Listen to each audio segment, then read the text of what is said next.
Welcome to this balmy Tuesday afternoon, just off the shores of the 𝗔𝗶𝘅 Trophy Lodge. As you can see behind me here, it's like a boat graveyard in the wintertime, where all these little trout fishing boats stash in the trees until it thaws out enough that they can take them back on the lake.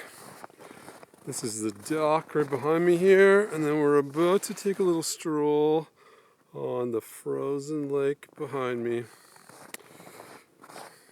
And I thought to myself, this would be a great video to talk about the upcoming motorcycle trip, because it's now the first week of March, and this trip's supposed to take off in about 2.5 weeks from now. At the end of the month, I'm meant to be just outside of 𝗔𝗶𝘅 for stop number 1 before making our way over to 𝗔𝗂𝘁 and or the Queen Charlotte Islands. But as you can see, it is friggin' cold outside. It was a minus 32 last week. Today, I think at the moment it's a balmy minus 12, and everything is frozen still.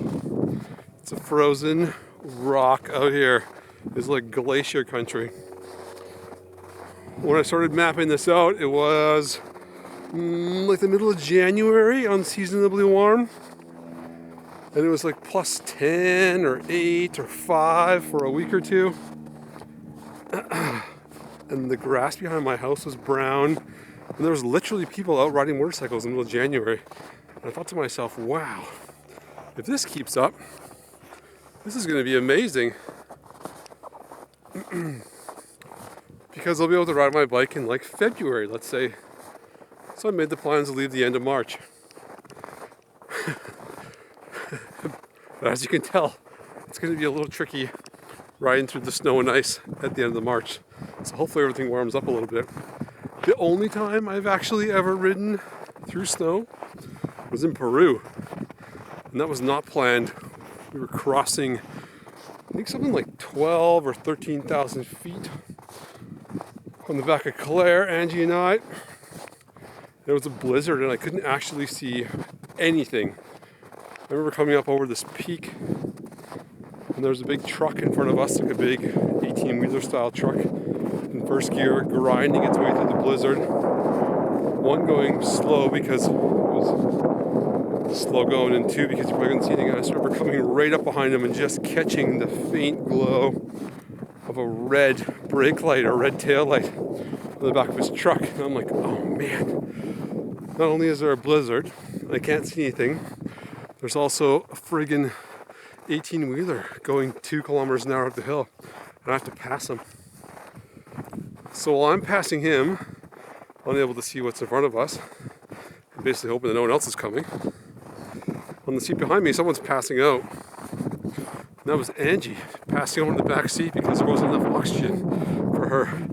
And she hadn't really acclimatized to the situation. And she was literally passing out. And her helmet was hitting the back of my helmet. She was nodding on and off. That's when I realized we should probably get down as fast as we can. Claire was choking along, I was choking along, and Angie was choking out. So we're hoping this beautiful Canadian climate that surrounds us gives us a little break here in a couple weeks and offers up enough warm weather to get out of Alberta, over the Rocky Mountains, into BC. Although the first stop's going to be Ferguson, not far from 𝗔𝗂𝘅, and I'm pretty sure the roads up into where I'm going are going to be covered in snow. But I figure as long as it's slushy, I should be able to drive them. Anyways, we're hoping for the best. So Mother Nature, if you're subscribed to this channel, if you could please crank the heat up a little bit in the next couple of weeks, that'd be amazing. And then after I'm out of the province, you can crank it back down again if you want to. I don't need it anymore. And then maybe just have some sunshine following us over to the west coast, over by the Queen Charlotte's there.